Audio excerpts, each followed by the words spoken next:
The North Pole is another thing that is surrounded in a lot of mystery. And if you look at maps today, you'll see that there's nothing there. It's just a wasteland, and that no one would ever want to go there, obviously, because it's way too cold. It's just ice.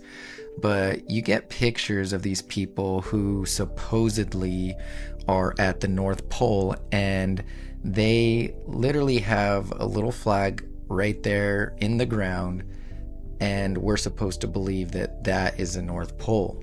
Now, if you are of a critical thinking mind, doesn't this all look just a little weird? You know, they got all these photo ops, and we're just supposed to believe them that this is the actual North Pole. So we know that all compasses point to the north. We know that there is a magnetic north. And so we're supposed to believe that all the compasses are pointing to this little flag that they have there. And you could get into the magnetic north and true north. I don't care about all that. Either way, there's nothing there according to what we're fed today.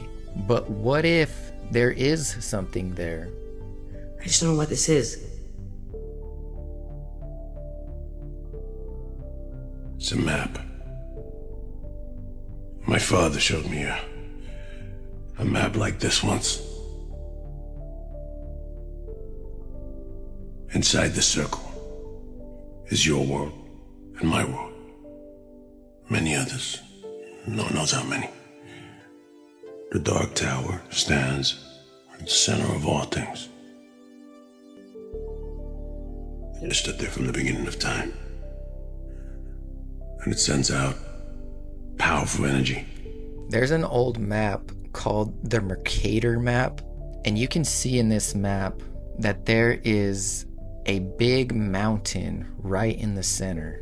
This mountain is said to be called Rupus Nigra, which means black rock, and it's at the center of all things. It's at the center of the world, which would be the North Pole, and it's a magnetic mountain, which would make complete sense as to why all the compasses are drawn to the north.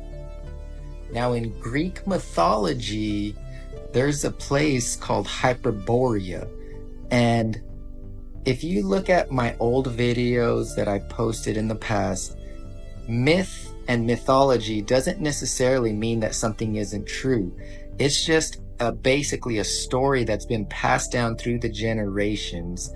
And so, like, even with Greek mythology and all that, these people are getting these stories from somewhere, and they have some truth to them. So the Hyperboreans were thought to be a mythical people who lived in the far northern part of the known world, right here. And what's interesting is that it uses this same map that I just showed you, this Mercator map, to describe the Hyperboreans.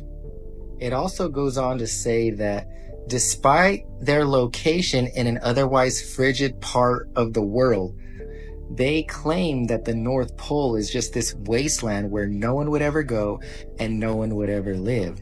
But according to this myth, the Hyperboreans were believed to inhabit a sunny, temperate, and divinely blessed land.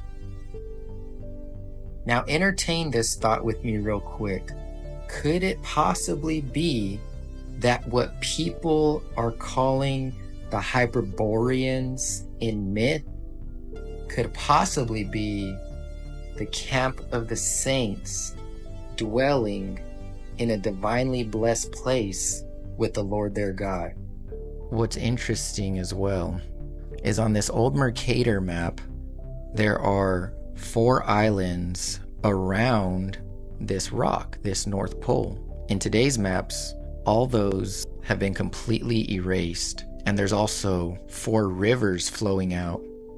And in the midst of these 4 islands and 4 rivers was said to be a whirlpool, and that water rushes round about and descends into the earth, just as if one was pouring it through a filter funnel. And this would also explain why we have tides. The book of Genesis, it talks about 4 rivers running out from the Garden of Eden.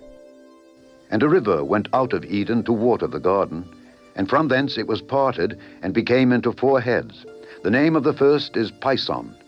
That is it which compasseth the whole land of Havilah, where there is gold, and the gold of that land is good. There is bdellium, and the onyx stone. And the name of the second river is Gihon. The same is it that compasseth the whole land of Ethiopia. And the name of the third river is Hiddekel. That is it which goeth toward the east of Assyria.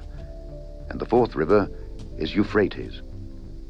Could it be that these geographical locations aren't really where we think that they are? It's very much possible. Would it make sense that Eden was at the center of the earth? And when Adam and Eve were kicked out of Eden, the Lord placed cherubims and flaming swords to guard it. And the Bible also says that Mount Zion is on the sides of the north, and that's the city of the great king.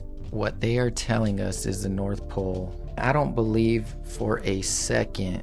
And if God is truly dwelling at the north, is this why we see these lights so apparent and so brilliant?